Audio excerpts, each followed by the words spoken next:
Hello, welcome to Trinity Continuum Strange Days Part 2 here on the Plastic Age Plays Twitch channel.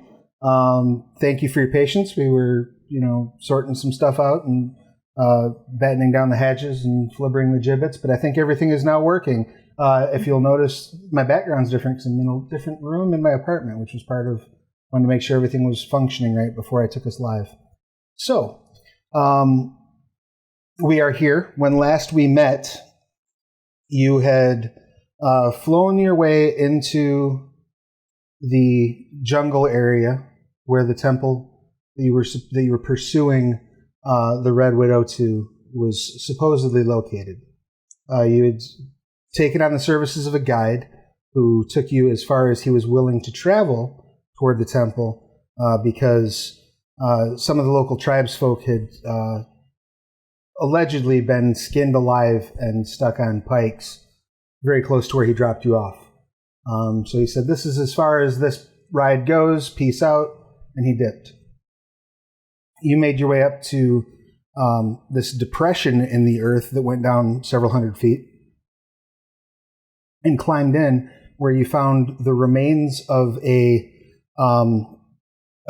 pyramid-like temple. And as you were sort of investigating the area, you looked up and you saw about a dozen of these, at least humanoid shapes running down the temple stairs at you. Does that sound like an about accurate portrayal of where we parked? Everyone? And skinned people and stuff. Was there a primary character amongst those shapes, or were there just shapes? You did not notice any particular, central, a leadership figure. And it is dark down there, so you really are only able to see, the sunlight really only gets down to about the very top of the pyramid. You're not quite sure where they emerged from. So that's where we're going to go ahead and start things out. I do want to make a note, because I don't think I did make a note last time, that a couple of you did complete your short-term aspirations. Right? Did everyone complete at least one short-term aspiration last week?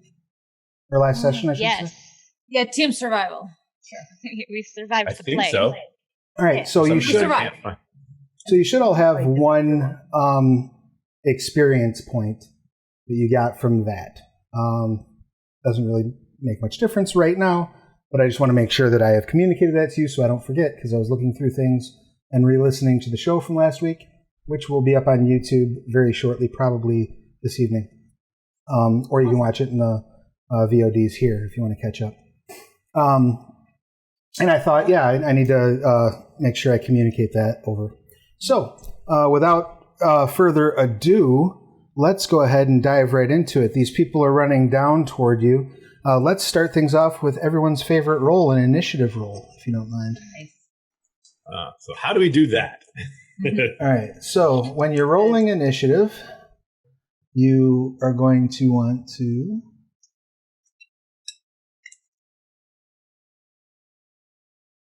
Well, everyone will have to excuse me. I'm always eating on stream. That's just who I am. You're all good. It's officially Love him how he is. It's officially a mukbang now. All right, so...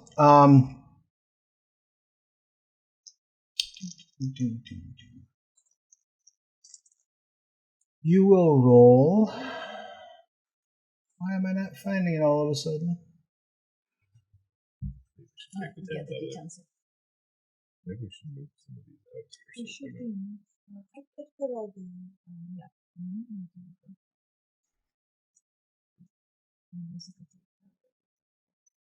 Aha! I see why I'm not looking at it, because I'm digging in the wrong place.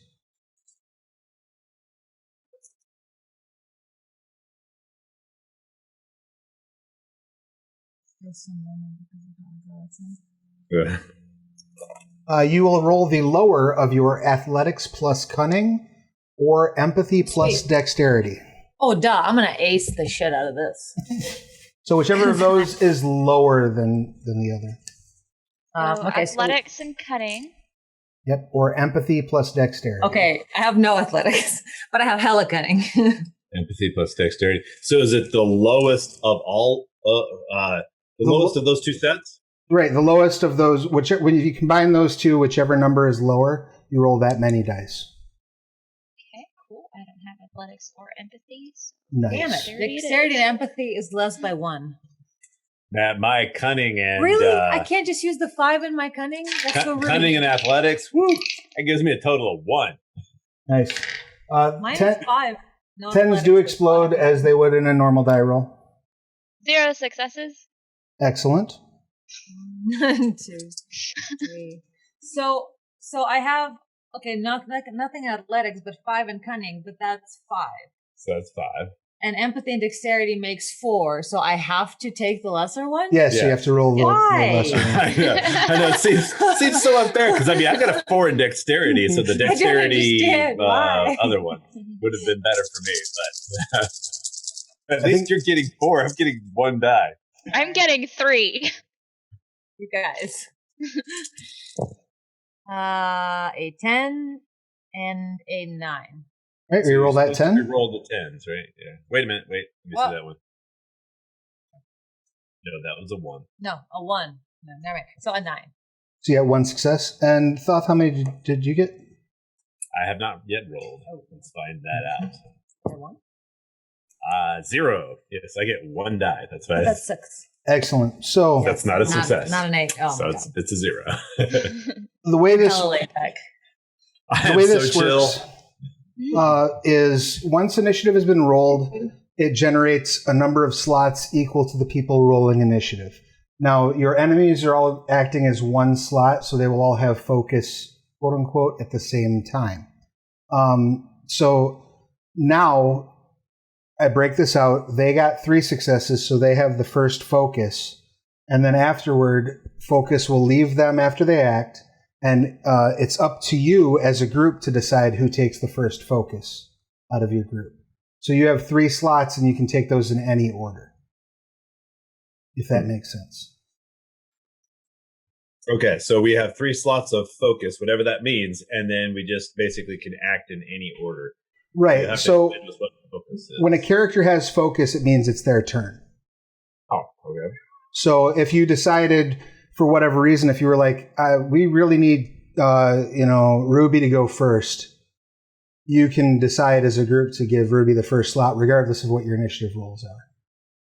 Cool. So at least And we'll this be able comes to in- assess their intent because they're going first. Right. And this comes in a lot handier if you have multiple enemies that are rolling on their own initiatives. These ones just happen to be going as a group for ease. So they are running down towards you, and as they're making their way down, you notice at first it might have seemed like a trick of the light or maybe the ambient dust because there hasn't been any movement in here for a long time, but you notice wisps sort of coming off of their forms. And I'd like to take this opportunity to make an offer to both Victoria and Thoth, as we have not yet settled on your gift yet. You both could access a gift that might be of service to you here. If you so chose, Thoth, there's a Enigma's gift called Mystery Archaeology. And the description of this gift is that you know the secret histories of the world. You know that mole men dig the hollow earth and black helicopters patrol the skies. You've seen secret government agents that prowl the night, and perhaps even seen strange lights in the distance. Things are out there, and you're out there with them. And what this means is Sounds like a lot of fun. when a source-fueled power or a dramatic edit is used in the same scene you're in, you can make an Enigma's cunning roll to know what the power was and what its effects are, just instinctively. You do have to spend a point of inspiration to use it, but I'm offering you the chance to choose that as your gift right now if you so choose. If you want to wait to pick a gift, that's fine too. Oh, I don't know what the choices are. I don't know how many choices there are. Numerous. Each one of your abilities probably has 4 or 5 gifts tied to it.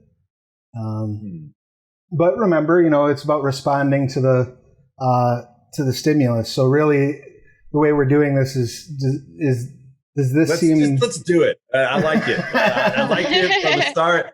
Do it. All right. Go ahead and give me a Enigmas plus cunning roll, and spend that point of inspiration. All right. So that's 4, 5.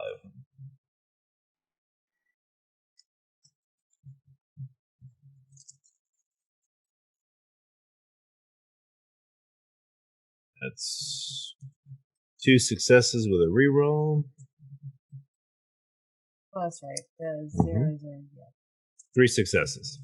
Excellent. As they're running down and they're wisping, like these wisps are coming off of their bodies and their weapons, you recognize that they seem to be in some state of active temporal flux, as if their bodies are periodically shifting out of phase and back into phase with the environment. These guys seem to be caught in the past and the present simultaneously. Well, you notice that as temporal shift? There's definitely a temporal anomaly that we're dealing with here. Which is a fascinating thing for you to ponder as they run up and prepare to stab you. Yes. They will break up into 3 groups of 4. So each group will be attacking one of you. What is your defense, Thoth? Very good question. Where do I look for that? Defense should be I have nothing filled out there. All right. It generally starts at 1. You can, if you wish to spend your action doing a defensive stunt, you can do so. You could make a roll to try to increase your defense, or you can just hope that they don't get enough successes to hit you.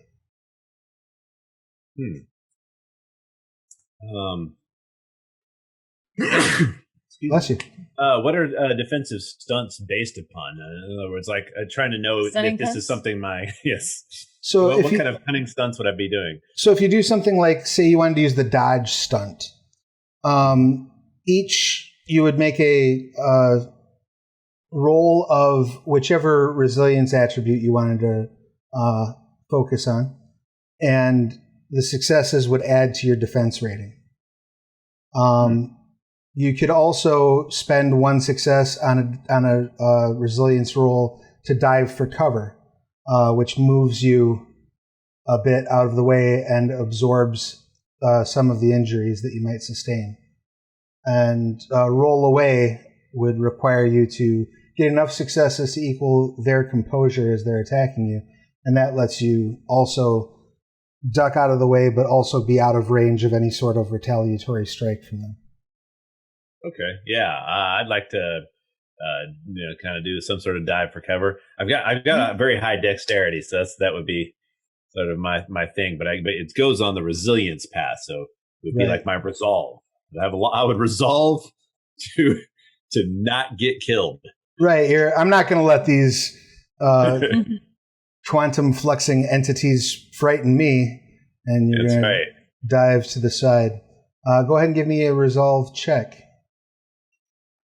Right. That's 4.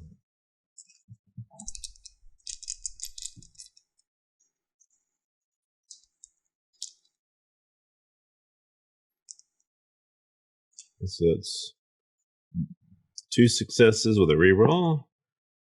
Oh, 2 successes. Okay, so you can dive for cover, which costs 1 success, and that will also give you basically a level of armor to absorb some of the hit if you do get hit. And then you can also spend the other success on dodge to turn your defense into a 2, since you wound up with more successes than dive to cover takes. Yes. So that will eat your action to go that route, though. So you won't be able to retaliate this turn. I am not the best at the only thing I've got in the way of combat here is my aim is a 1. So Excellent. I'm not the combat person here. Beautiful. As you dive for cover, they all sort of step forward, almost in unison, stabbing with these spears. And as they do, the spears sort of calcify and almost become a little more real. And that you kind of notice that as they're moving forward into the space where you were, but you managed to roll out of the way and get behind a stone and avoid any incoming blows. Next up, the group that is facing against Victoria. Victoria, are you going to take defensive action, or are you going to let them take their shot so you can then act offensively? Well, I recall something about a machete from our guide. Did I ever grab that from him or no? Yes, and that gives you, that's a +2 enhancement weapon. Because I'm not like the best at combat per se as a medic, but I do have small unit tactics that I know. So in the situation of being surrounded by enemy forces and having my small unit here with me. No, it's not that small. I can maybe use... It's how you use your unit. Okay. Exactly. I appreciate it. Yeah, let me look up small unit tactics real quick and see how that helps you. I want to look at my... There also is, I know that you're a medic and you're... See what else I have to say. I'm mostly... Right. I know that your focus is on healing, but there are some medicine gifts that you might want to check out that can also help you in combat, because you know how to put people back together. You also know how to take them apart. I mean, yeah, there's also MacGyvering. I can take them apart creatively. Exactly. Or put them back together creatively. There's a creative aspect to this whole thing. MacGyvering medicine. That sounds good and bad at the same time. So the way the small unit tactics works is that you, if you are able to coordinate your team, you get 2 enhancement on that roll. So if, like, let's say you were going to make a coordinated strike, you and... or if I tell him to pull back and... Right, yeah. If you shout out a command and you shout out some sort of a coordinated effort between you and Ruby at this point, you would be able to get 2 enhancement on that effort. It doesn't necessarily help a whole lot in one-on-one scenarios, but it does help when you have when the group is working together. And then I also wanted to just let you know there's a medicine gift that you might get a kick out of. All right. Called Worse Than It Looks. Once per combat, you can spend a point of inspiration to increase the damage dealt to an antagonist by 1 health box. So you basically hurt them worse than they thought they were hurt. That's good. So it's a critical. Like she knows critical points. Right, you automatically crit effectively. It's like, oh, it's just a small wound right here. Yeah, that's your spleen. Don't worry, it'll get better. So, would you prefer to rely on offensive or defensive posture this round?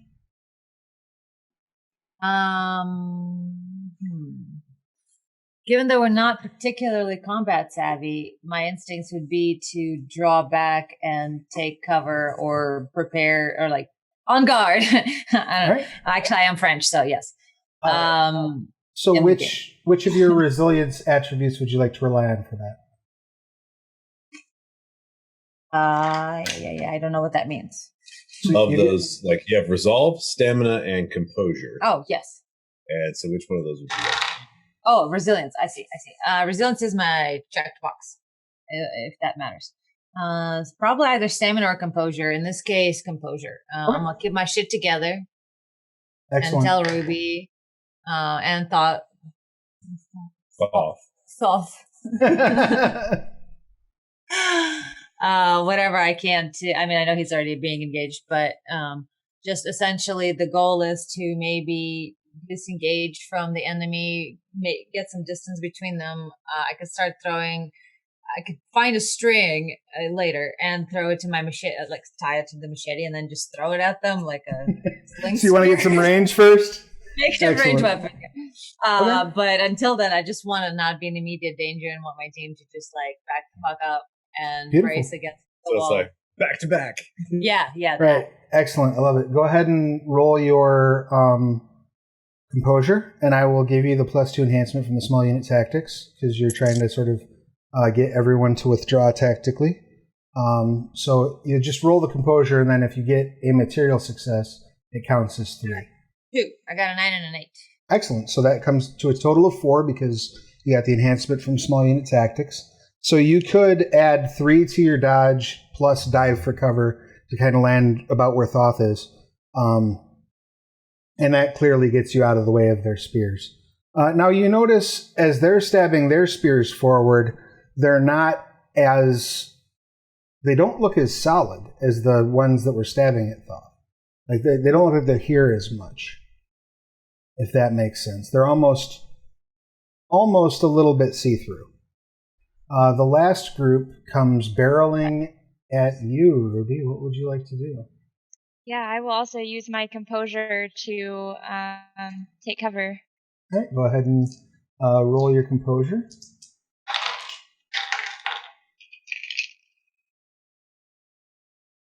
I got 0 successes. Okay, so that makes your defense a 1. So you're losing your shit. Apparently. So we're very outnumbered. I'm in the jungle. I'm not having a great time. As they dive in at you, you sort of back up from the first one and move to the side of the second one. The third one catches you in the shoulder. And as he catches you, you notice this spear goes into your shoulder, and there's no wound at first. You have like a searing, like a feeling of heat as you take one wound level. So that should put you at bruised. But it doesn't pierce the skin. Now we come back around to the next initiative. Is their action again. The one who's got you, you see the wisps kind of surround their body and pull inward as that spear becomes more solid in your shoulder. Uh-oh. Go ahead and give me a stamina roll if you don't mind. Oh, I'm not good at those. 1 success. Excellent. That is enough. You manage to back off of it as this is becoming solid. Just enough, like you see it cut into your shoulder, but as if it didn't have any mass there until it was almost like 3/4 of the way out. And then the last bit made a puncture wound in reverse, effectively. And that takes up their turn. The other two are going to fall into flanking positions, stepping aside on either side of where the two of Thoth and Victoria went down to hide and just hold their actions. And you see they both these groups also become more solid. That brings us to whichever one of you would like to take the first focus. Got hella cunning, and I can dress her wounds if I need to. Do I know my team well enough to know who's got? Because so I think I've got a gun. We brought guns, right? Yeah. You discussed that at least each of you had a sidearm, so that would be an enhancement to pistol. Basically, is what you have. Okay. Just the one. Probably. Yeah, unless you have like always prepared or like device mogul or something like that. My character is ambidextrous, so she does generally fight with both hands. Then you can have 2 pistols. If you have ambidextrous, why not? Yeah. I legit have 2 guns. Okay. I remember that. Then you have 5 to 6 guns between you and a machete. Yes. And don't forget the machete. I'll tie it to my arm. That's right. You can block them and cut them at the same time. Yeah, I'm gonna MacGyver me a block shield. That's much better. Since we have guns, I don't need range weapon. I can turn it into a shield. So, what do these people look like? That spears and wispy. Now that they're up close, you can see that they definitely have, very deep brown skin. Probably look like they're, the ancestral or native folk to this area of South America. But the thing you notice pretty much right away is that entire patches of their skin and clothing seem to be like a flat black, and it'll shift, so it'll take on the flesh tone or the tone of. They're wearing basically like very simple loincloths. They do have body paint on in some places. Some of them do, but it'll go from the flat black to the flesh tone, or from the flat black to the color of the loincloth, from the flat black to the actual color and detail of the spear. And when it goes flat black, it's as if there's no detail there whatsoever. Okay.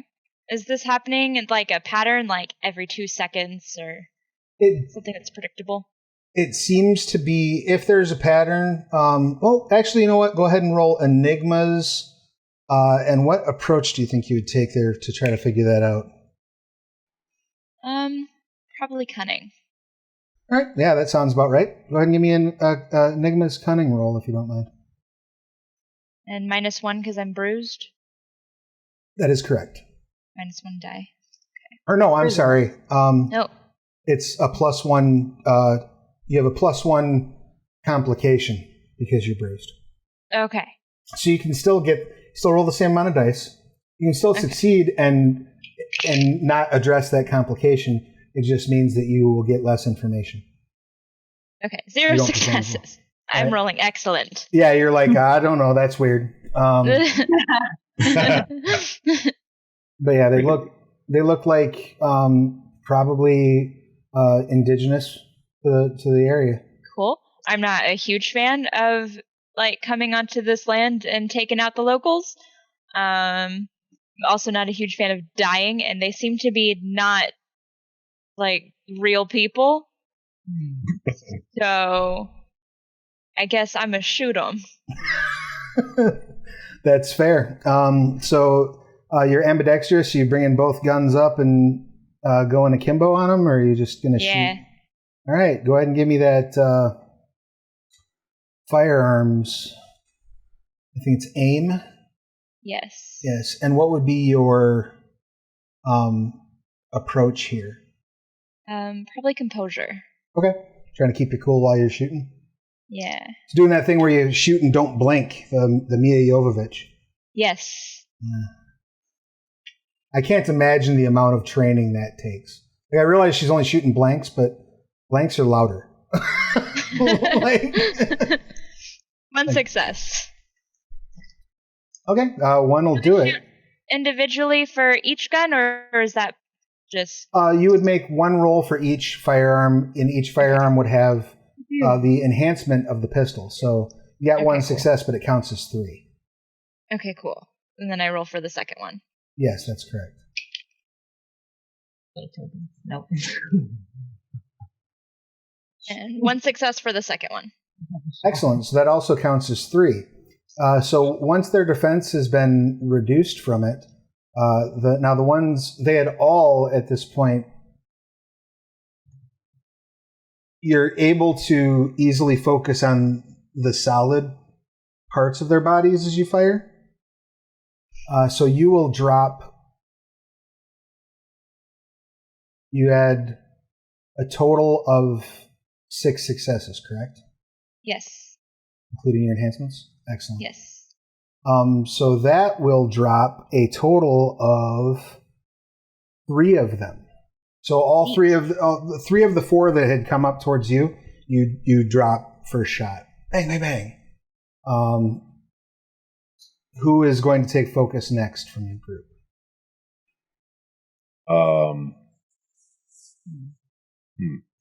I'll take a shot, but I would like to do the same thing. Kind of figure out if there's somewhere I should be shooting. Because if these things seem to be phasing in and out of our timeline, maybe that's going to have an impact on shooting them. I'll go ahead and say, because of the gift that you have and that you used your inspiration to sort of perceive that, you can tell that the flat black areas are what's out of phase. So I'll make sure to keep an eye on, is it kind of a shifting pattern across them sort of thing? Or it seems to be almost... go ahead and make an Enigmas roll. And what would be your approach, you think, to this? Well, probably... What exactly is presence? That's typically some sort of I could use that with if I were attempting to get their attention. Or right. Presence is your social. Right. So then, intimidation. In this case, it'd just be intellect. Yeah. Intellect. Okay, that works. Right. So I would do Enigmas plus intellect. Yep. Well, do I have that? 6. It's almost all of our dice. Yeah. A total of 9. I was told that about 10 is what we would need. 10 d10. I got 10 d10s. 1, 2, 3, 4. 4. Okay, beautiful. So what you can, as near as you can tell, there's not so much of a pattern to their movement. There seems to be some level of control being exerted. And you can see that as their weapons become more present, so too does the amount of their body that is here becomes more present, right? So they're less, their target becomes larger. So it seems as if they're focusing on making an attack, that seems to be when they're most physically present, so they're most physically weak. Okay. It doesn't so much seem to be a pattern as much as almost appears to be a deliberate shifting of back and forth that they're doing. In terms of each individual, how they shift, the parts that shift back and forth changes with each shift. And that doesn't appear to be following any sort of rhyme or reason other than the weapon itself. Okay. So that's something I'd quickly tell my teammates. It's they're vulnerable when they're attacking. So, and then just go for try to shoot one of them. All right, excellent. One gun, one shot. I guess so. All right, rock and roll. So go ahead and get something. It'd be your firearms, and then whatever your aim, and then whatever your approach would be. I'm going to use the information that I've got, so I want to use the intellect again. Beautiful, I love it. So that's.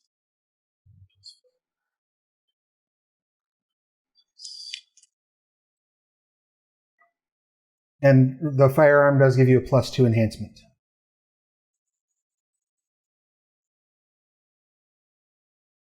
One, 2, 3. My rerolls never work. 3. All right, so that's 5 total. So that lets you actually drop 2 of them as you double tap. Nice. And catch them both middle mass. And that will bring us around to, just so that I'm keeping track of numbers, I want to make sure. And were you specifically targeting the ones who attacked you? Yeah, I think that'd be best. All right, I think that's going to be what grabs my attention. That's fair. That's fair to say. Do they seem to have any kind of emotional response to like their friends dying? Or any emotional expressions at all? Make an empathy check, and what would be your approach for that? Well, let's see. I am bad at empathy, but that's fine.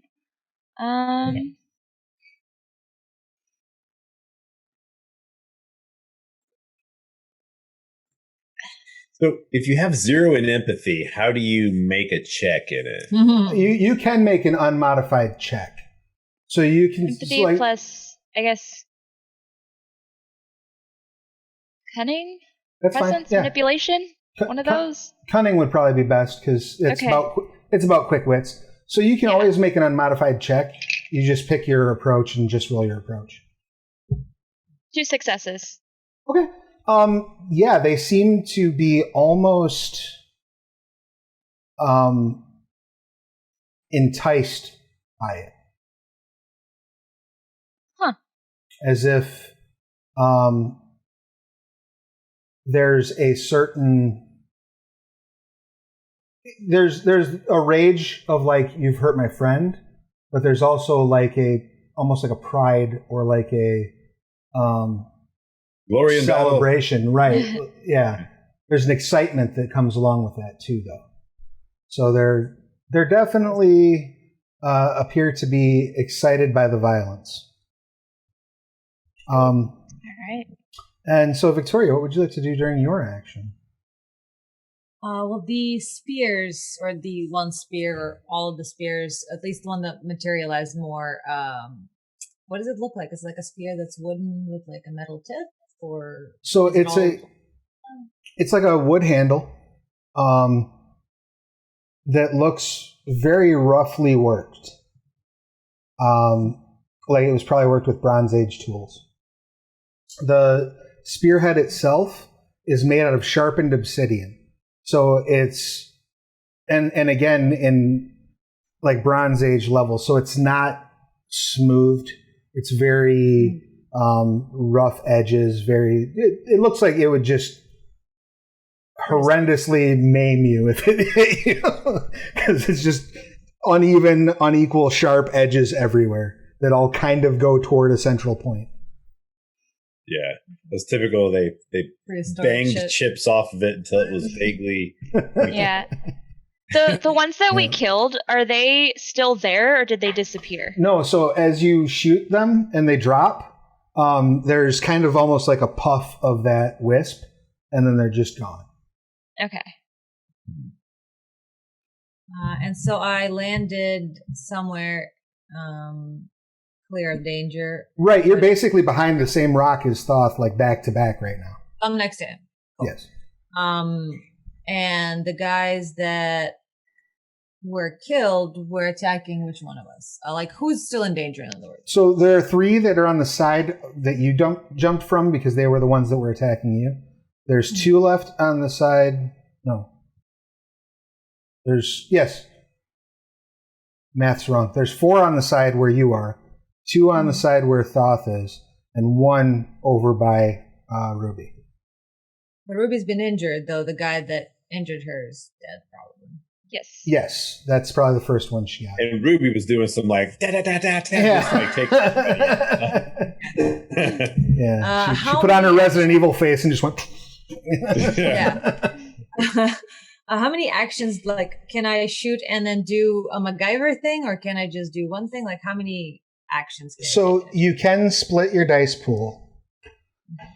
And the way that would work...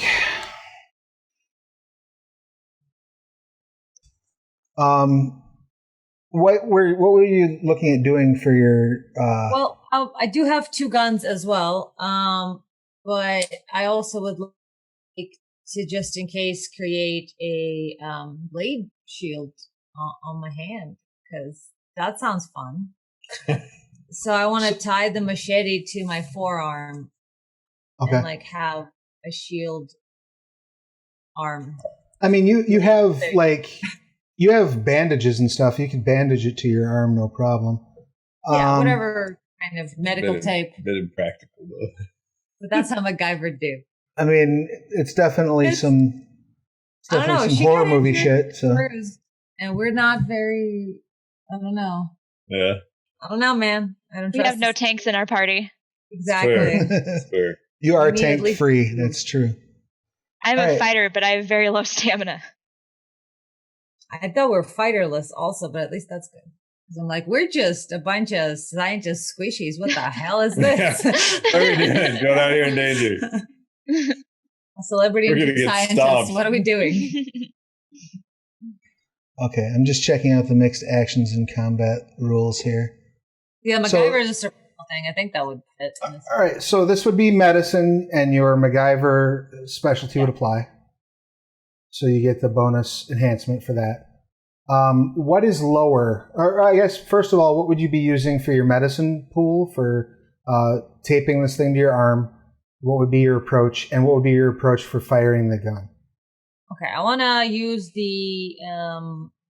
Actually, wait. Are there still guys next to him? Therefore, next to me, next to him? They're not so much next to you. They're basically at close range. So you've dove behind this rock. They're back probably 10 to 15 feet from you. Okay. So I'm definitely going to use the survival MacGyver approach. What would be the attribute you'd roll with MacGyvering? Either cunning or dexterity. Okay. I would say probably dexterity because you're doing a manual. You like wrapping that. So how many dice is your dexterity medicine?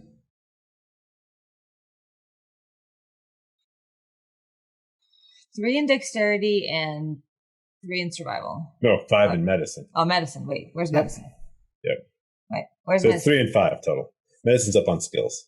Okay, cool. Oh, and then there it is. Found it. And then what's your aim and dexterity? I have no aim, so just straight. Dexterity is 3. Dexterity is 3, you said? Mm-hmm. Okay. Yeah. So you'd roll your dexterity for both of those checks. Okay. Yeah, when you do a mixed, so short version is when you do a mixed action, you can take a number of actions equal to your cunning, but you will roll the lowest pool for both actions. And then if you have enhancements on one of those actions, the enhancement will apply to that action. So because you're using your MacGyver enhancement with the medicine roll that you're making to tie that to your survival. Because my medicine's diagnosis. So my survival is only a 3. Right, but the way the specialties work is it would be a medicine roll to use the bandage to tie that thing on because you're using a bandage. But because you have the MacGyver specialty in survival, it gives you an enhancement on the medicine check. Because remember I see. The cross. The enhancements thing is new to me, so got it. Yep. So so at the end of the day, you're rolling 3 dice for each one, but you get an enhancement on building the shield. So go ahead and roll for the attack first, and let's see how that goes. Sure. I got 2 8s. Excellent. That is enough to take That's enough to take. My aim is shit, but I do have close combat. One of them down. So you. And are you shooting the ones on your side? Just whichever ones are threatening me or him, whichever is the closest threatening asshole. All right, so you reach up and pop a cap in one as you're like pulling this tight with the other hand. What'd you get on the other roll of 3 dice? I got a nothing. Well, that's a 9. That's a 9? Yeah. Oh, I got 1 pass. Yeah. Oh, the line. Yes, that's a 9. Excellent. But that one gets enhancements. Right, that gets a +1 enhancement. So you sort of pull that tight, and that'll give you. You can use that machete that's taped to your arm either as a +1 enhancement to defense or as a +1 enhancement to your attack. Love it. So, beautiful. That wraps up your turn. Yes, that got all 3 of you? Mm-hmm. All right, so there's one left that's facing off with Ruby. And that one is going to lunge forward with their spear. But again, you see that the spear has that sort of wispy quality to it. Okay.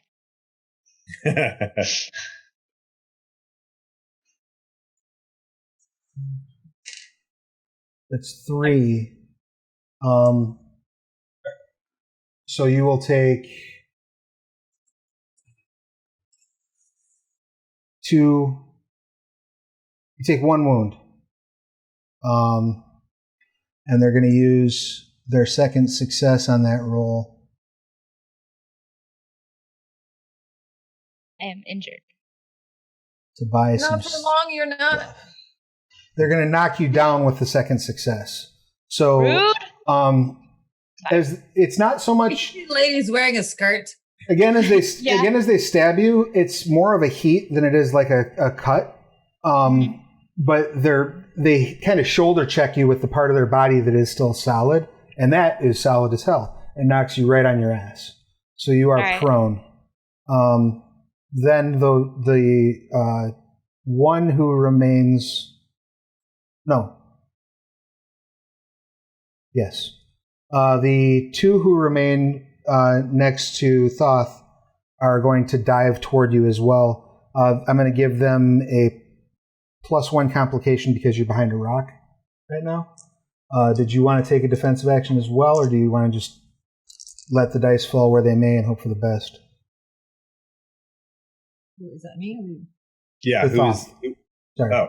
Oh. You know what? I'm gonna this time around there's fewer of them. And just 2 left. Yeah.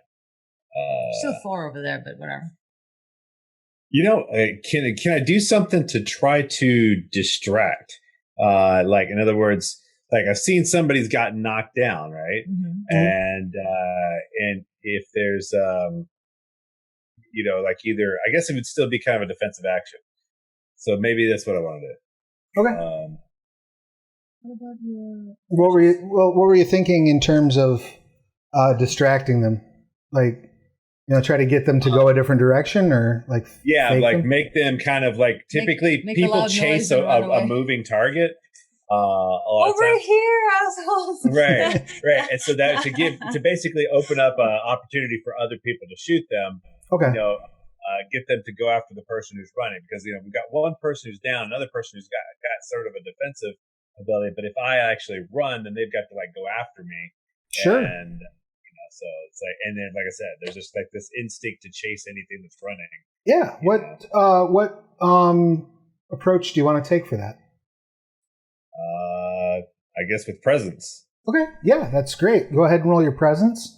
I'll allow that to act to let you buy defensive maneuvers as well. All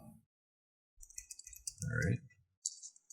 So roll presence with anything, or just that by itself? That'll be straight presence. All right. 1 success. Excellent. Okay. So that'll add to your defense, but it'll also draw them in your direction. And that is... So they take off, you take off, and they turn after you and go to get you. One of them sort of catches you like in the back of the leg, not enough to deal you damage, but it is enough to knock you prone. So you sort of go tumbling down and are now also lying prone. Then that will bring us back around to them, right? This is them. So that is them, right. I'll bring us to the second group. Woo!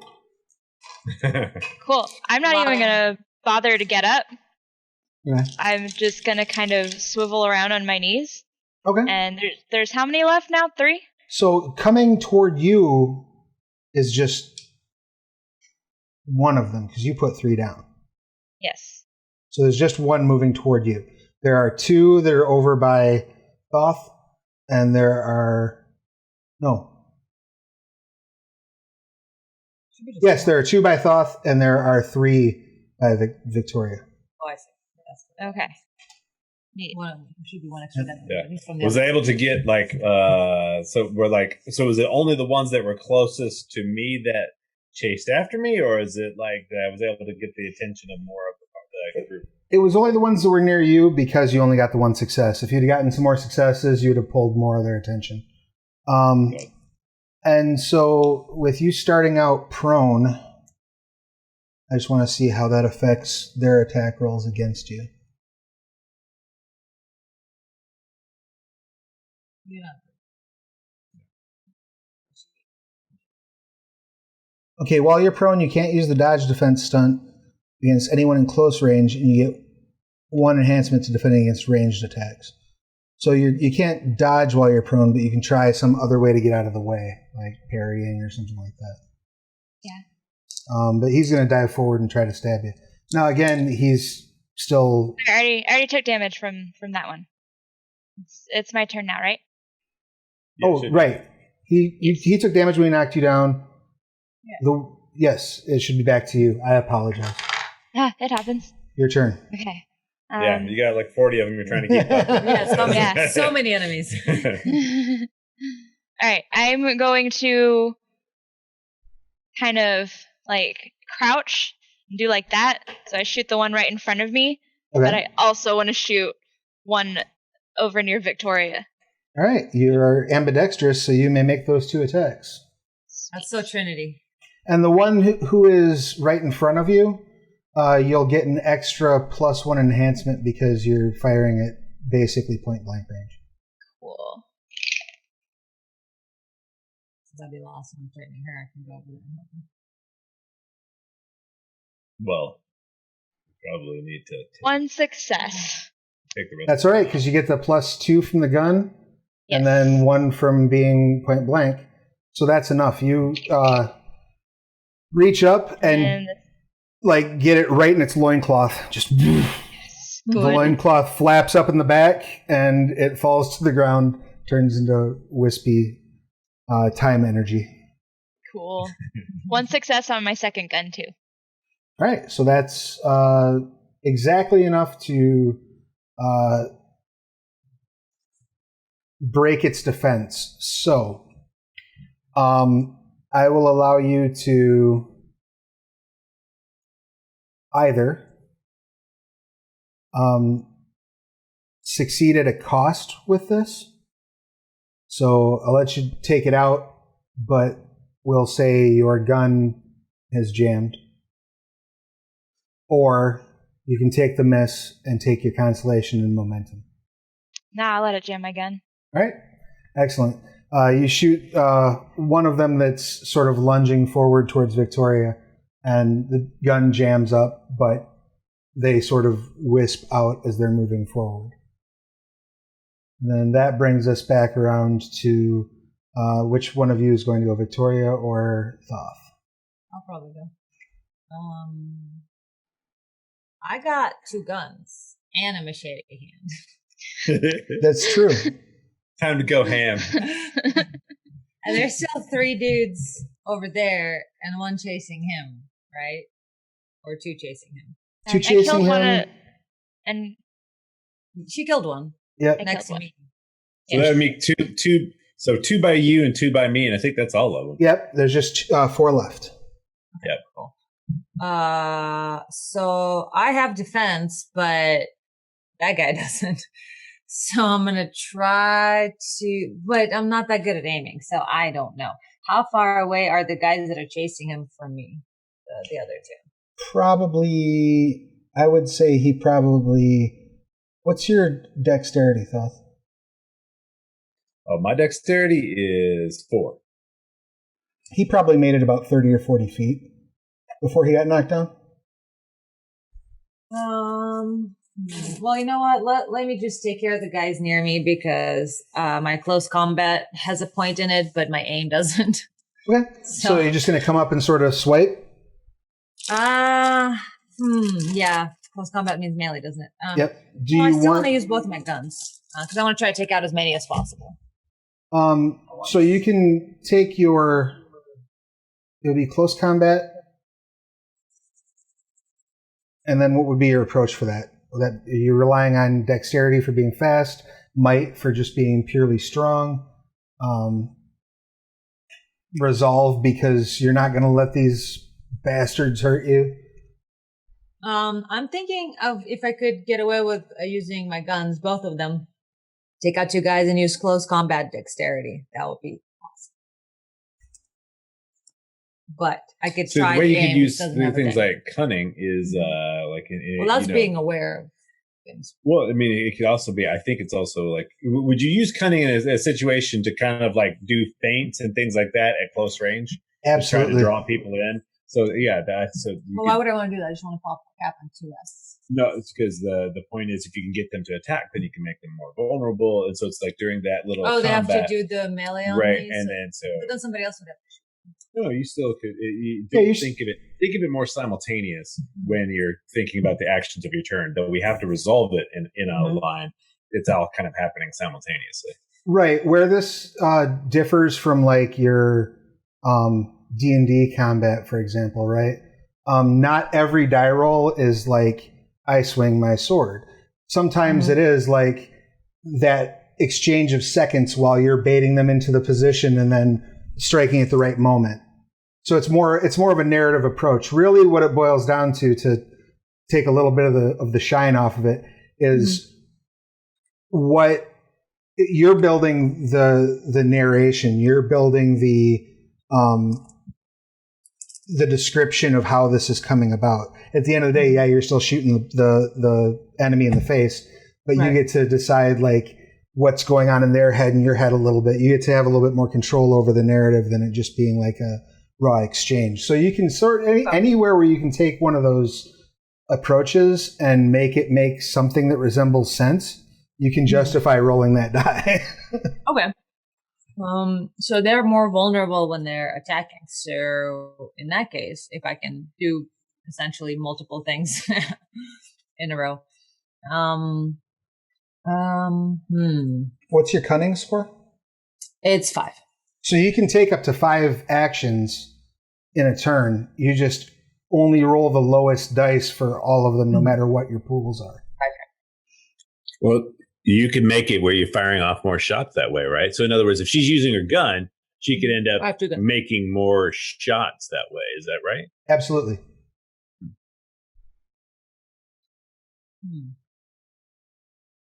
So you could just be unloading. Yeah.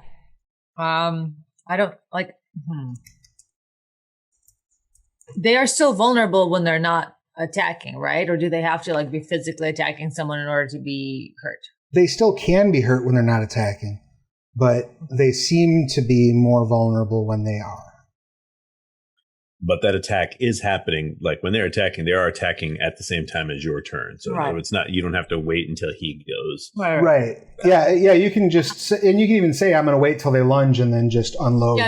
I'm just thinking of how I want to approach it, because I have a plan formulating, to, essentially have a, run up to them or get like, if I'm near them, to, grab my hand machete thing to sort of provoke an attack with their spear, or wait until they attack me and essentially block, and then pop a bunch in their heads until they're dead. All right. So for that feint, that would be like a close combat, probably like presence or dexterity. She has something stamina or composure, I'm thinking. Okay. Yeah. Stamina? Composure would be good, because then you're. So that would be that would be a close combat composure, and then shooting them would be probably, I would assume, aim cunning, right?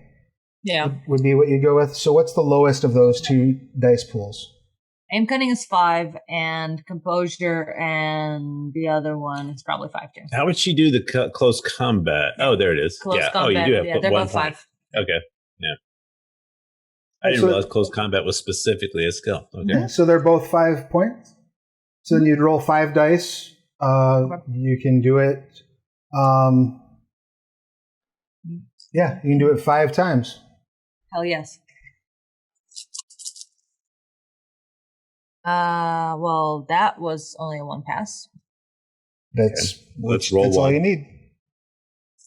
So I shot him once, and then I shot him another time. One success? Yeah, one success. And then no successes. No, it's a 9. Okay. 1 success. The lines always throw me off. An 8. 1 success. And a 0. Oh, reroll. That's 2 successes.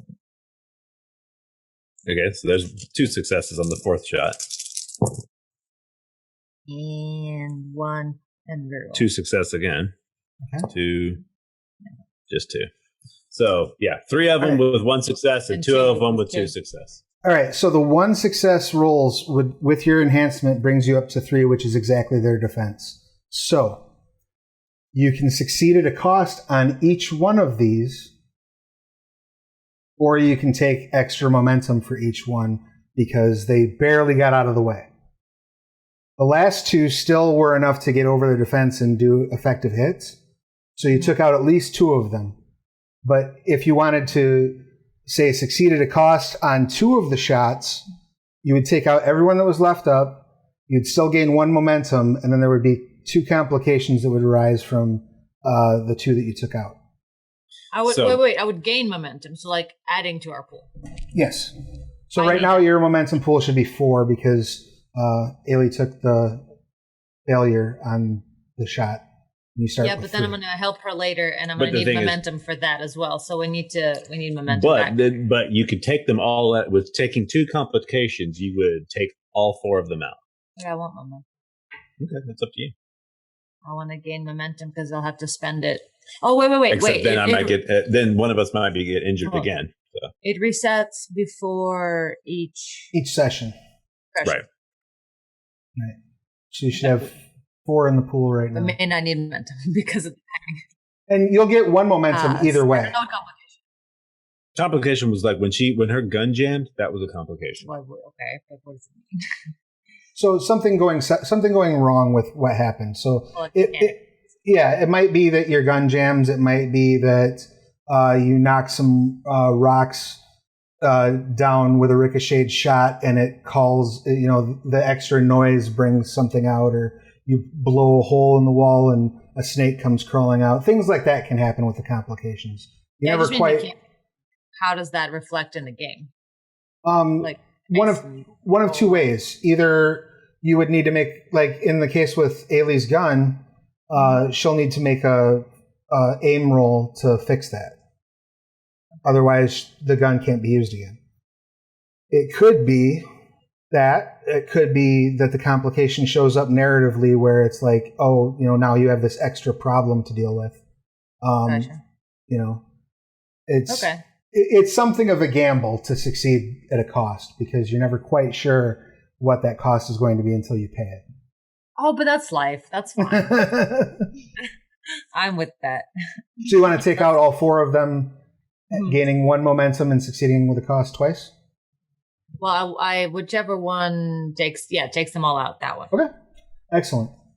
So you come up and you swing up the blade, and he parries it, going a little bit more solid with the spear in order to do so. And you just sort of shoot into his stomach and then through his stomach and then just keep firing basically. And while you're pulling the trigger with the other hand as well.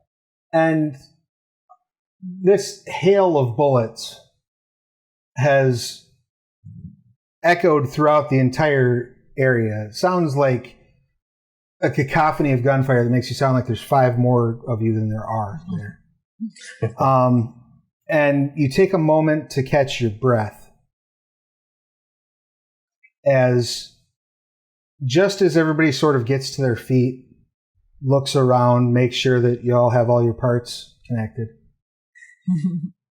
You start to hear the sound of stone on stone and what sounds like maybe a chain pulling through like a lever of some kind.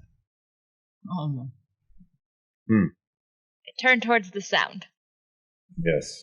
All right. You look over and you can see, because of the low light where you're at, you really only see kind of the silhouette, but it looks like part of the stairway is like lifting up about 3/4 of the way up the side of this temple.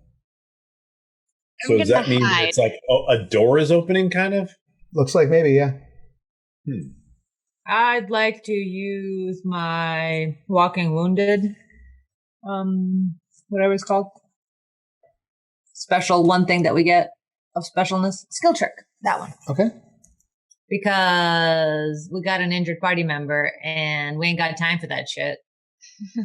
I'm going to give her a impromptu splint from one of the temporal spears, or if there are chunks of them left. Some sort of whatever she needs, wherever she was hurt, leg, I'm assuming. I don't know. Yeah, it's really just kind of bandages. Sure, yeah, let's do that. Yeah, Whatever works. Character with skill trick can apply temporary dressing to care to patch up a wound. Allowed an injured character to keep going. Spend 1 momentum for bruised or injured, and 2 momentum for maimed. After being treated, the character can take actions without any penalty from that injury. Love it. For one scene. All right. And you said you were going to try to pull her to the side and hide? I hide and fix my gun. All right. Go ahead and give me an aim roll. And what would be your approach for the aim roll?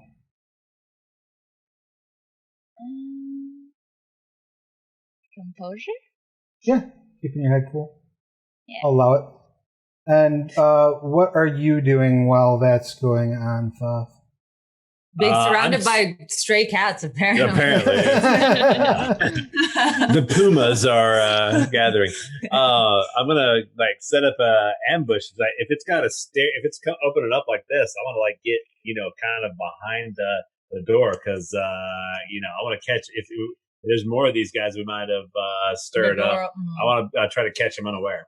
All right, so you're going to kind of dash up the side and get over the top of this doorway? Kind of like if this is it's opening up like that, I want to kind of be, where I can see down, because they'd be coming out this way and not looking up over, behind them. Sure. Yeah, you have enough time to run up there and do it. It's moving pretty slow. 3 successes. Excellent. You clear the chamber, chamber a new round, clear it again just to make sure you're good. Are you hiding, Victoria, are you hiding with Ruby? I am actually using, yes, because I want to fix her, but also, wrong thing. So using my character sheet being on my phone. I also want to use my, danger sense to detect any kind of ambush or immediately dangerous situation while I am fixing her leg. I want to keep that as a, whatever is coming out of this temple is definitely an immediately dangerous situation. Cool. Yeah, I'm going to hide with her. All right. I need both of you to make a stealth. Stealth? Is that the rule that it is? Is it larceny? So many systems. Larceny seems like what? Like burglary? Right. Probably her fuck, I can't say this word. Yeah, burglary. It's larceny would probably be the check here, or athletics, whichever one you prefer. And then what would your approach be for hiding? Cunning. Cunning? All right, quick thoughts. Yeah, same. All right. Roll those and let's see how you do. Because I don't have any other skills except that one. 1, 2, 3, 4, 5. Hey, I botch. Awesome. Yay! The good news is you gain a point of momentum. Yay! What is that? Is that a 6 or a 9? That's a 9. How do I know? Because it says 90. Oh, okay. I have 1 pass. Excellent. My character is not stealth character. So, Victoria, you sort of drop down behind another stone and make yourself real small. Ruby is trying to do the same thing and trips over the stone and ooh, ow, oh, ooh. You don't actually hurt yourself, but you're very loud in the process of doing it. And as soon as you stop with your, as soon as you stop cursing, right, you hear this low emanate from inside the doorway. Now, as you look up into the side there, you see a pair of eyes reflecting light that appear to be on the sides of a head. They're not forward focused. And as it steps out from the deep shadow into the slightly larger shadow, you see a pair of ram's horns that probably extend down, looks like 5-6 feet of wraparound. And you see this head, just a maw that probably sticks out 4 or 5 feet from where the eyes are, and broad shoulders, maybe 5 feet wide. And this creature comes just sort of barreling out. Looks like, at a guess, you'd probably say it's 12 feet tall. Now, it doesn't appear to be aware of you, and you are right next to it. Would you like to try to take a surprise action to do something to this thing before it notices you, or are you going to let it just chase after your poor friend who just stumbled over a bunch of stones? Well, is that you? Yeah, is that me? It's Thoth. Sorry, because you're right next to it. That's why I'm sorry. Yeah. No, I definitely wanted to use my the. Oh wait, just real quick with the walking wounded. Did that go off? Yeah, you did get that done before you started hiding. Okay. Yeah, so you're good there. Yeah, no, definitely want to try to surprise. Look for whatever vital spot I can and unload into this giant thing. All right, excellent. I'm going to give you. I'll give you a +3 enhancement above the weapons enhancement because you're effectively ambushing it, and it does not see that coming. So go ahead and roll. It'd be aim, and then what would be your approach here? Once again, just intellect to determine, where to shoot the thing. Cool. Best get I want to try to get a brain shot. Excellent. Go for it. Between the eyes. Well, the back of the head. I'm going for. Oh yeah, you're in the back. I'm going for Pulp Fiction. Execution here. Do you see the rabbits? All right, so I roll intellect plus aim. So yep. One more.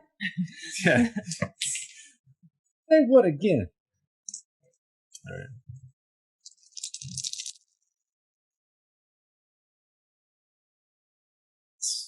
One success. Wait a minute. How many? Oh, no. I need to roll 6. We got an 8. Yeah, so 5 plus 1. Yeah. I got 1 success. All right, but you had 5 enhancement.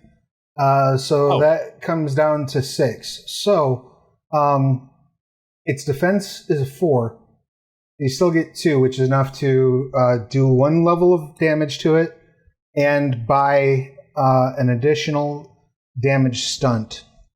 And so your options with 1 success would be you could buy. What does my weak spots edge do?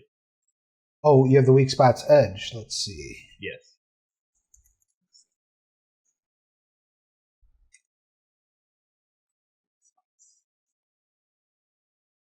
Got only 1 in it. It is better to catch a flaw early before something or someone gets hurt. Your character has an eye for weaknesses in materials or can spot errors in blueprints and calculations. Once per milestone, you may re-roll a failed attempt to ignore a single complication. Right. So that's more for as you're doing extended actions to try to build something, you can catch the weaknesses and prevent them.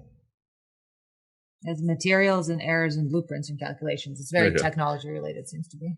Yeah. Unfortunately, not horrendously helpful in this particular situation, but... It seems like with materials, it'd also be weak spots in skulls and things like that. A skull's a material, and it is a physical edge. Yeah. I mean, but skull... it's training, which is based on tech stuff. Well... I don't know, is it? I tell you what, I would let you, if you want to spend a momentum for an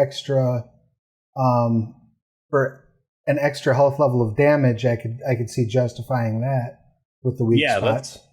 Let's do that. Because this seems like a big, bad motherfucker. I do not want to give this guy an opportunity to attack. Because it does not seem like it would go well. It doesn't look like it would be a great deal of fun for you. So I want to put everything we can into killing this guy as quick as possible. I'll let you buy a critical success with the the momentum expenditure. Right. That deals 2 health levels of damage to it, and you can buy a extra combat condition. So things that you could do with that 1 success are you can blind it so that it takes an increased difficulty of 1 on all shoot and thrown attacks on its next action. You could knock it down, so knock it prone with the force of the attack.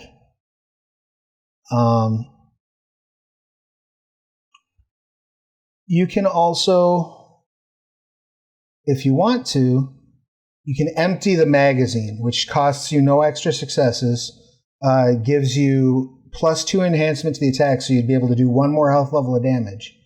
But you would be completely out of ammo and need to be reloaded using an action the next turn. Okay. I don't know what health levels of damage means. Well, so like looking at your sheet, right? Your health conditions. Mm-hmm. That's how many you have. So I've got 3 injury conditions. There's 3 things. And so that would mean that like I'd be taken out if I took 3 levels. Is that what that means? Yeah. Okay. So 3 levels of damage is enough to take out a normal human. So I'm guessing it's not enough to take him out. So I would think that probably blinding would be the way to go. Okay. Excellent. So he'll have a +1 complication to basically whatever he tries to do next round. As you shoot him and his head is ringing from the pain, and he lets out this horrific yelp. He starts to spin around to face you because he knows where that came from. Got smashed in the back of the head with some terrible stuff. So let's go ahead and roll initiative one more time.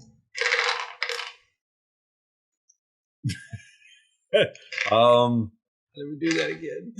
So that's the lowest of your what was it? Either your dexterity and oh wait, I remember I get 1 die. Yep. Lowest of your athletics plus cunning or empathy dexterity. I botch. Okay. So you fortunately you can't botch, but how many ones did you get? Just 1. Okay, so you have a -1 initiative. That's funny. Same. -1? No. Oh, you just got a 0. Okay. I rolled a 9 Excellent. on my 1 die. Yay! All right, cool. So you have the first initiative in this case. And you said you specifically bought blinded, but you weren't going to empty the magazine, or you were going to empty the magazine? No, I wasn't going to empty the magazine. Right. But if I get another shot at him, see, that first attack did not work. It did not put him down. He's pissed, and he's definitely hurt and definitely bleeding freely from the back of his head. Yes, but he turns around. I just put some shots in the back of this guy's head and just pissed him off. Great. Yep. He turns around and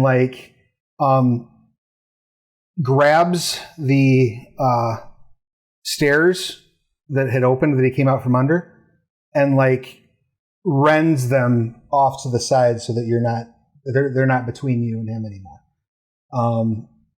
Throws this probably 2-ton set of stairs away like a rag doll. But you have initiative, so what would you like to do? Can I shoot him more? Absolutely. You can absolutely shoot him more. I want to shoot him more while skittering away. All right, so you're backing up and just firing wildly. Yeah, go for it. You know, that scene where somebody is kicking their legs and going, oh. I love it. I love it. Go ahead and so it'd be aim, and then what would be your approach here?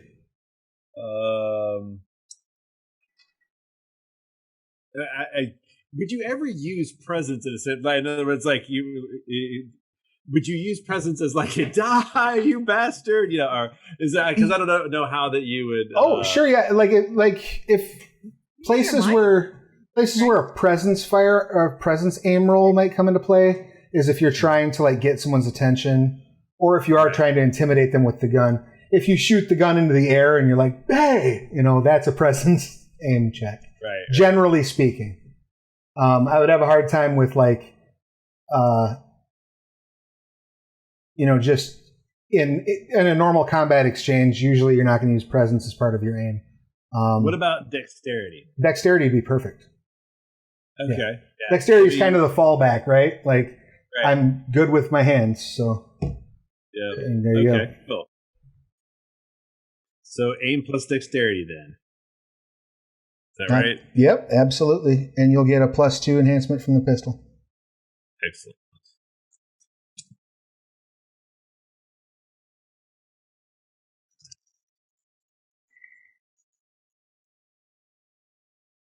One 9. Now, what she was talking about a botch. What exactly does that mean? That's when you get no successes and you get a 1. Ah, okay. I'll have to make sure to watch for that. Does ones mean what? Nothing unless you get no successes. But if you get no successes and a 1, then something terrible happens. But you get momentum from it. So, don't forget, you get momentum for that botch. So you have you got back the momentum that was spent. So now we're at 4 again, I think. Is that right? Yep. 5. Yes. Oh, okay. Yeah. All right. I got 1 success. I keep getting these 1 success things. Excellent. So as you fire this gun while you're backing up, it occurs to you, because you're a smart guy, that you must have been at just the right range and just the right angle to pierce his hide, because you shoot as you're backing away and you hit like a horn and it bounces clear. No perceptible damage. Oh. Now, you can use the 0 success maneuver to empty the magazine this time. Yes, I would like to do that. All right. I think that is the appropriate response to this situation. Dude just took a 2-ton stairway, ripped it out the way. He can fucking get to me. Right. I'm thinking emptying the clip is the only rational or irrational response. You see that first bullet bounce off, and you just turn into a thief from an old Superman serial. You're just like, I'm gonna unload the gun and then throw it at you. You just you keep drilling, and you're able to deal him 1 additional level of damage, and purchase either a knockdown or another blinding. Let's go with a knockdown. All right, so you shoot him, and you like still backing up, and the gun's still clicking as you see him fall to the ground for a moment, and you get that pregnant pause, Jason Voorhees, like, oh, we got him moment, and then he just sits up. So that brings us to which of you would like to go? Well, he has initiative at this point, so he's going to basically stand up, and because he is standing up while you're basically in close range, he's still blinded, right? He is still blinded, so he does still have the complication from that. They something.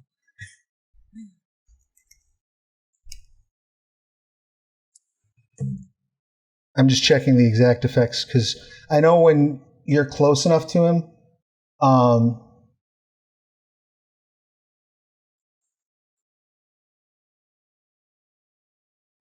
yes, he needs to make an athletics roll with a +1 complication. Otherwise, you can knock him back down basically. No. No. So he does not have, I don't think, athletics. Let's see. So I think the next part of the scene is as he's getting up, I'm fumbling with stuff to get reloaded. Okay, so he gets one success on the roll, which is not enough to buy off the complication. So he does get to his feet, but but you're able to deal a health level of damage to him in the process. So he's like, he gets up to his feet and he's like swaying, and he's going to take one swipe at you.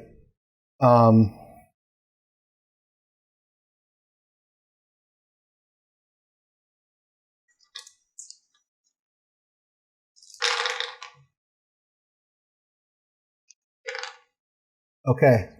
So he swings across at you, and you see at the end of his hands, it looks like, you know those little metal throwing daggers?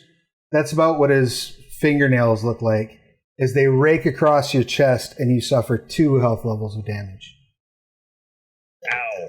And he's definitely like, oh, I lied, you suffer 1. I forgot he had to buy off the complication of blinded. So you suffer 1 health level of damage, but he's swaying and definitely looks like he's on his last leg. Ladies, which one of you is taking the next slot? I'll go. All right.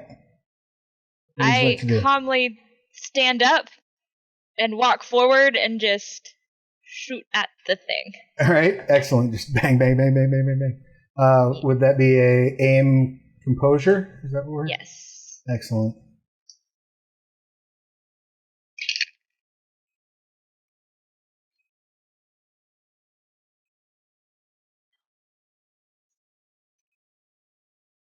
Okay. This is just all 6s and 9s. Hold on, I have to reorient my brain. That's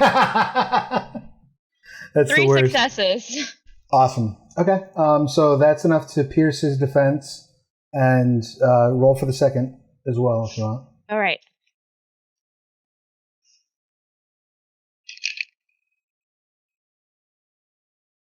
Second one is a botch. Okay. So the second gun jams, and you take a complication, or you take a momentum. But you do get that first round off, and you shoot him, and he turns and looks at you, and then like stumbles forward a couple steps, and just falls flat on his face, and then rolls down the entire set of stairs of this temple, and it's like 10 seconds of him rolling down the stairs. We're all going. Well, now they know we're here. Oh, yeah. Yeah, and he lands at your feet, Victoria. What would you like to do? Murderize him with my machete hand and my gun. All right, you swipe down and fire just to be safe. Like, yeah, that thing. Decapitate him and shoot him in the head. Double tap. Yes. Always double tap. Always have children. Yeah. Don't forget. And this one does not fade into nothingness as it dies. It leaves behind a massive corpse. This thing is big. It's covered in fur. Why don't you go ahead and give me a humanities? All right. And whatever approach you would go for sort of book learning. All 3 of you can make this check if you'd like. Just humanities? What if there's nothing? Yeah, if you have nothing in humanities, you can still make like an intelligence roll to see if it's something you might know. Okay, Can I use culture? Yes, but you'll have a +2 complication because it's not modern culture. Okay, fair enough.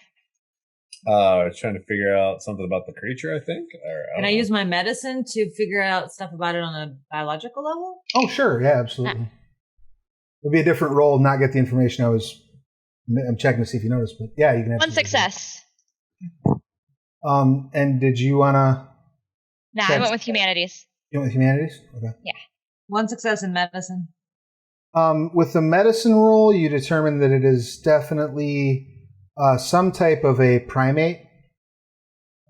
It has an ape-like, with horns.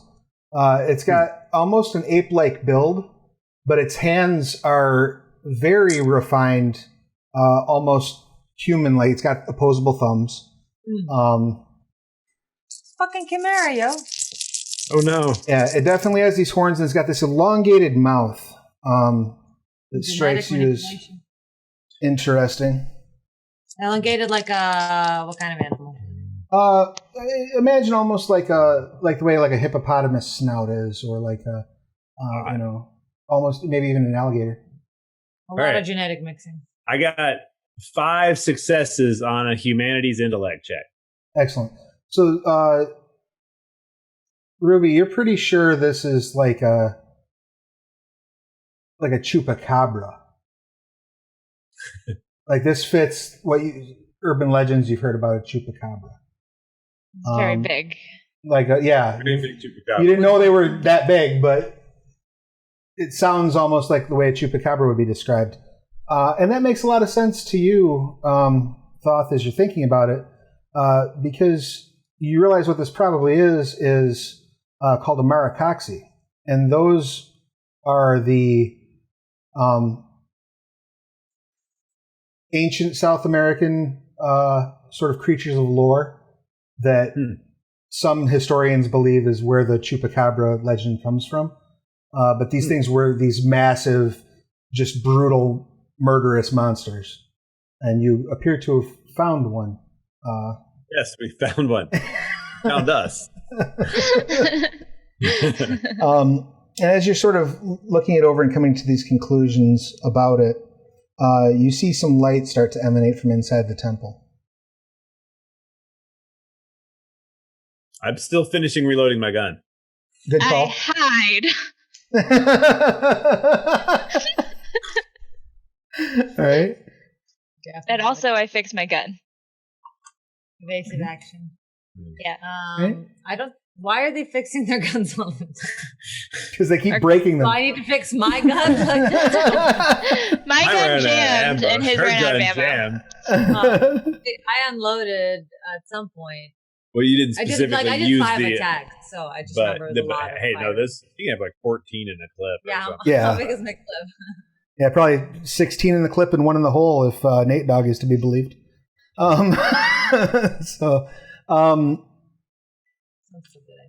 So you're all taking kind of a defensive position and reloading your weapons and all that jazz, right? Okay. Yeah. You wait about a minute, and then you start to hear footsteps. Just sound like regular, normal old footsteps. And the glow starts to get a little brighter, and you see a woman wearing a red trench coat, red hat. Oh my God, Carmen Sandiego! We found her. Holding up her hand, and her hand has a glow emanating from it. And you're pretty certain that this is the Red Widow that you're looking at. No, it's Carmen Sandiego. And Carmen Sandiego has many names. Yeah. I'm not saying that Carmen Sandiego wasn't an inspiration for this character, but but yeah, you see her sort of step out. She's not carrying the head anymore, and she just kind of looks around the area and says, "Are we going to have a problem?" Kind of. So, okay, I got to try to remember. So we're going.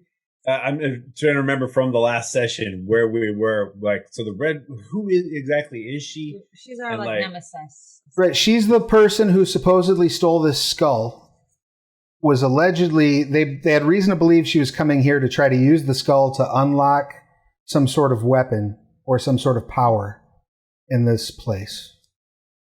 I think she did it.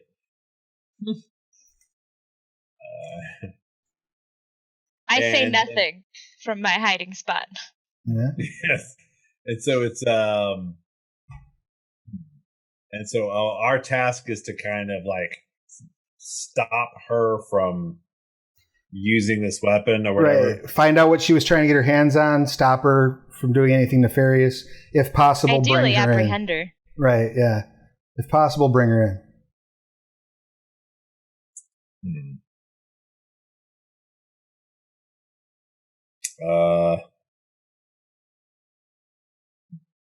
I guess I guess I'll speak up. It's like, well, we already took out most of your minions, so there won't be a problem if you come quietly. Those weren't my minions. I do appreciate you making the way out a little easier than the way in was. I tell you what, you just had a heck of a battle, which makes me think you're probably a rather formidable foe. But you're also probably very tired. I could do this all day.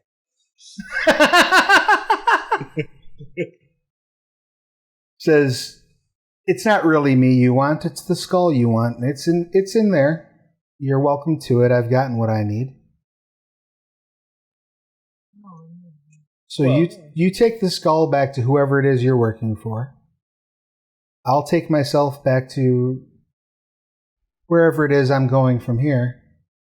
And no harm, no foul. No one has to be any the wiser. You really should come with us. We have you surrounded and outnumbered with backup on the way. So we are trying to apprehend her. Yeah. That is kind of part of our mission, right? Yeah. Okay. Cool. She has the glow that we need too. So okay. She took the shit that nefariousness.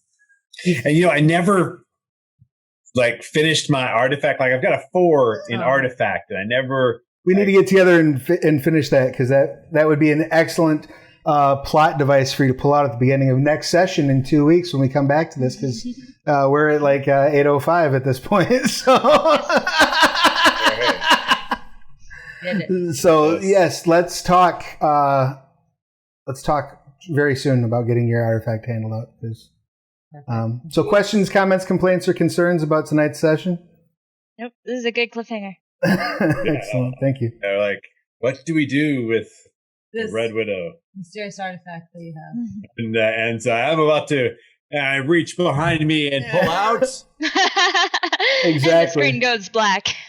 Exactly, yeah. Credits roll. And that's perfect for the genre too, right? Like, yes. There's something you don't know. Tune in next week. Yeah, absolutely. I love it. That was a lot of fun. Did you guys enjoy the combat stuff? We didn't really do much that last session, so I wanted to give a chance to highlight that. Yeah, it made sense after I figured it out. Yeah, it takes a little getting used to when you're used to a different game, system. Yeah. And all, but yeah, I think I kind of starting to get it. Get a little bit. How do we increase our defense? So, ultimately, you have a defense of 1. If you have hard armor, that can add to your defense, which you can get through certain edges and powers, or you can just buy armor or acquire armor. Beyond that, it's all through maneuvers and things like that. So you can also, I was looking at this because again, and apologies, I'm still somewhat new to this system as well too, so I have to look things up all the time. You can split your dice pool or do a mixed action, it's called, so that you can take a defensive action and attack. You just roll the lowest. You're just stuck to whatever that defensive pool dice is. So that's another way to do it. Other things you can do is see, and this is where the combat system can be a little bit much to wrap your head around the first couple times, because it's so narrative driven.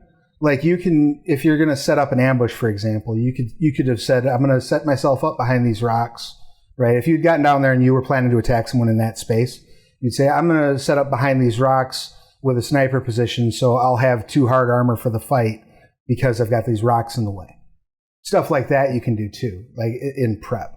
But in the heat of combat, it's really just defensive stunts or armor. But just thinking about it all together, the approach wise, it's like D&D of 5th edition, and what I'm used to is more like a video game, but this is like a movie or a show that we're right. Yeah. So, yeah. Absolutely. Yep. And that's a little much to, it's a little bit when you first get started, especially coming from a very turn-by-turn tactical game like D&D, right? Because every action is like you move this number of feet. This is what you do. There's a move action and a bonus action and da-da-da-da. To this, which is very much like narrative-driven. You're like a team that's creating a show together or a movie together. Yeah, and hopefully we're so squishy. You are squishy. We'll get used to that, and we'll be able to do because I enjoy that because then everybody is kind of playing the role of a game master to a degree, right? In D&D, like really in D&D, that's where a lot of you get to express a lot of creativity, but then there's such a load of running the game that it's kind of a lot of being a DM is very intimidating. Whereas here, everybody gets to kind of write the story, which is what is the most appealing, without necessarily as much of the having to deal with all the mechanics as much, which is kind of the burden of that the GM is handling for you. Exactly, and there's still, and also just remember too, as we get into this next session 2 weeks from tonight, you still do also have that dramatic editing you can draw on, where you can spend your inspiration to alter like objects in the scene or make something happen. I forgot I have this extra gun with tranq bullets in it. Dang, stuff like that. Yes, you saw the cargo over the cliff, but I jumped out at the last minute. That type of thing, So it puts even more control in the hands of the players, because the players can literally edit the story, and there's a mechanical support for it. Where you can even contradict things that have already been established to a point. Just an example, like if you'd asked about the spears and they were all disappearing, but you might be able to spend 2 inspiration to say, well, one of them didn't, and pick up the spear and lob it at her, as an example. So, interesting. Cool. And then, let's set up a time off stream to get together and work out your artifact. And let's do our goodbyes and whatnot, so that I know Ailey's probably got stuff to do, and I probably have things I should do. So let's go ahead and start things off with Ailey. Why don't you tell us who you are, what you do, your pronouns, who you're playing their pronouns, and where we can find you. Hello, I am Ailey. I'm a fetish model. You can find me on Twitter at Kitty Curiosity, which I can type in the chat. I'm also part of Topless, and we're an X-rated D&D stream, so please don't check us out unless you're over the age of 18. My pronouns are she, her. I play Ruby, who is also she, her. Beautiful. Thank you Everything so much. that she said. is that... and everything they said with he, him. At Anna on top for hours, and we run Irene'sAngels.com, which is cosplay erotica. So it's like adult 18 plus penis and vagina stuff. Like, it's serious business. Like, don't check it out unless you're way over 18. Unless you're grown. Yep. Cool. Any? Yes. It's in the name. Yes. Yeah. And we're all part of Topless crew on Flexstorm, and that's also a good thing. So we'll be bringing Odysseys and Overlords to that. Yes, very soon. I'm looking forward to it. Thank you for typing all that stuff in the chat, Ailey, because I'm being lazy and leaning back and whatnot. Those of you who have tuned in live, thank you very much for doing so. Those of you who are watching on the YouTubes, please be sure to subscribe. Head over to the Twitch channel and subscribe. Head over to theonyxpath.com and check out Trinity. It's a fun game.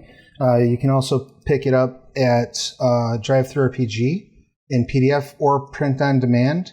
I know there's a lot going on in the world right now, obviously, but having a chance to get the games digitally means you don't have to go out of your house. You can play them online like we're doing right now.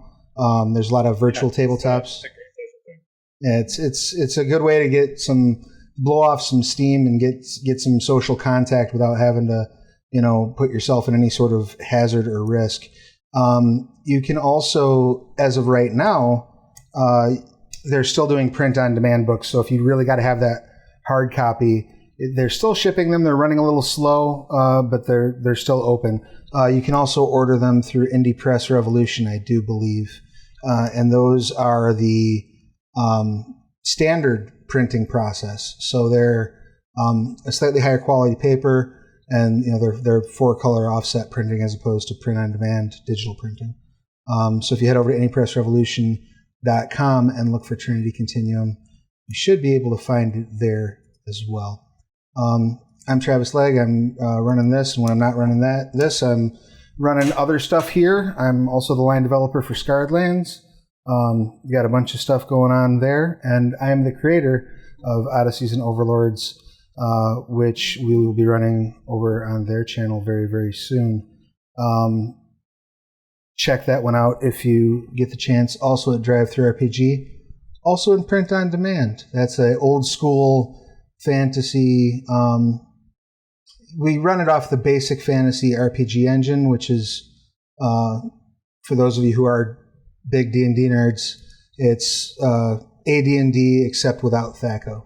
So armor class works like sane people would have it work, like it works in 5th edition, as opposed to, your armor class is -3. But other than that, I remember wanting to reach like a -3 armor class. Yeah. That'd be awesome.